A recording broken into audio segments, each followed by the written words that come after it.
Vous partagez cet avis ? Ah bah c'est clair, le gouvernement explique que si le débat ne va pas assez vite, si les choses ne prennent pas le rythme qu'il souhaite, on passera par ordonnance et le plus rapidement possible. Donc évidemment c'est un chantage. Mais vous savez, ce gouvernement nous a habitués. Il l'a fait avec les lois travail, les ordonnances sur les lois travail. Il le fait avec la loi sur les universités. Bon, ça n'empêche pas. Moi, je remarque quand même de plus en plus les gens de se fédérer contre lui. C'est vrai sur la réforme de l'université, c'est vrai sur la réforme asile-immigration, et là maintenant c'est vrai sur la SNCF, parce que pour la première fois, il va se retrouver face à un front syndical uni et avec des mouvements comme France Insoumise qui seront derrière ce front syndical le plus rapidement possible. Je crois que, vous savez, Édouard Philippe me fait penser à Thatcher dans l'affrontement qu'elle avait voulu face aux mineurs britanniques pour casser toute résistance.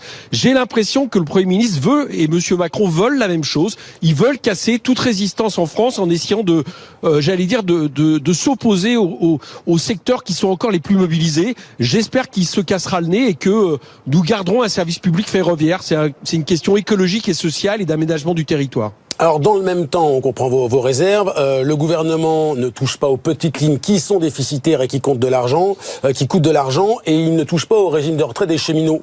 C'est-à-dire qu'il y a quand même un équilibre. En tout cas, officiellement, le gouvernement tente de trouver un équilibre.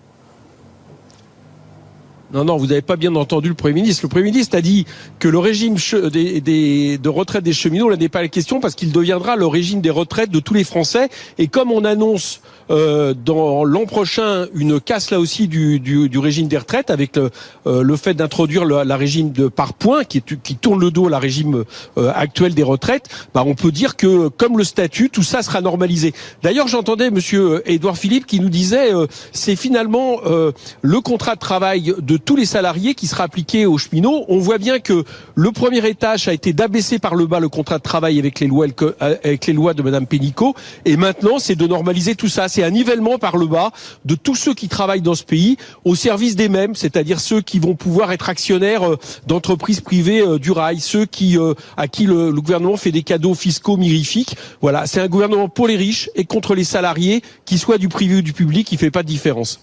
Le gouvernement a tout de même annoncé 2 mois de concertation. Qu'attendez-vous de cette période ?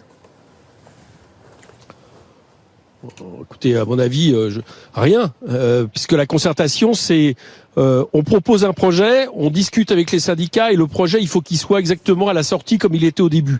Donc tout ça, c'est pas de la concertation, c'est, je vous dis, c'est le Blitzkrieg, c'est une guerre éclair. Sur les petites gares, je vous ai pas répondu, mais c'est un os à ronger, parce que on voit bien que le gouvernement avait agité ça pour être prêt, soi-disant, à reculer. Mais vous savez, la SNCF, dès lors qu'elle va obéir uniquement à la rente financière et au marché, je peux vous assurer que les lignes qui ne sont pas bénéficiaires fermeront à l'avenir.